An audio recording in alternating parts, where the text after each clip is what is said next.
स्तोत्र संहिता अध्याय 50 आसाफाचे स्तोत्र। देवाधिदेव परमेश्वर बोलला आहे।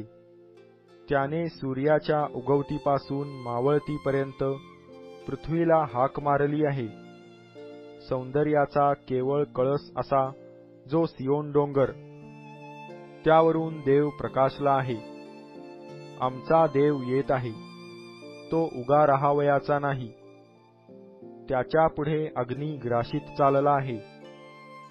त्याच्या भोवती मोठे वादळ सुटले आहे। त्याने आपल्या लोकांचा न्याय करावा म्हणून तो वर आकाशास व पृथ्वीस हाक मारून म्हणतो, ज्यांनी यज्ञ करून माझ्याशी करार केला आहे, त्या माझ्या भक्तास माझ्याजवळ एकत्र करा। आकाश त्यांची न्यायपरायणता प्रगट करीते। देव स्वतः न्याय करणारा आहे। माझ्या लोकांनो, ऐका, मी बोलत आहे।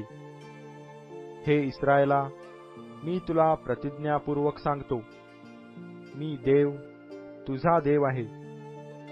तुझ्या यज्ञासंबंधाने तर मी तुला बोल लावित नाही। तुझे होमबली माझ्यापुढे नित्य आहेतच। तुझ्या घरचा गोऱ्हा किंवा तुझ्या मेंढवाड्यातले बोकड मी घ्यावयाचा नाही, कारण वनातील सर्व पशु, हजारो डोंगरावरील गुरेढोरे माझी आहेत।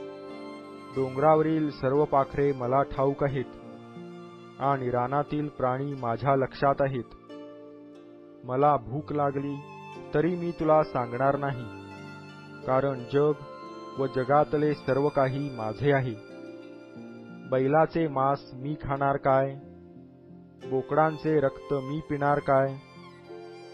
देवाला आभाररूपी यज्ञ कर, परात्परापुढे आपले नवस फेड, आणि संकटसमयी माझा धावा कर। मी तुला मुक्त करीन, आणि तू माझे गौरव करशील। दुर्जनाला तर देव म्हणतो, माझे नियम विदित करणारा तू कोण? माझा करार आपल्या मुखाने उच्चारणारा तू कोण? तू तर शिस्तीचा द्वेष करीतोस, माझी वचने मागे झुगारून देतोस। तू चोर पाहिला की तुला त्याच्या संगतीत आनंद होतो। तू व्यभिचारी माणसांचा साथीदार आहेस। तू आपले तोंड दुष्टपणासाठी मोकळे सोडिले आहे। तुझी जीभ कपटाची योजना करीते। तू आपल्या भावाविरुद्ध बोलत बसतोस। तू आपल्या सख्या भावाची चहाडी करीतोस। असे तू केले तरी मी उगा राहिलो। मी तुझ्यासारखाच आहे असे तुला वाटले, तथापि मी तुझा निषेध करीन। मी तुझी कृत्ये तुझ्यापुढे मांडीन।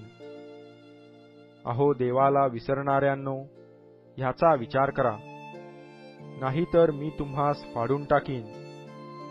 तेव्हा तुम्हास कोणी सोडविणारा सापडावयाचा नाही।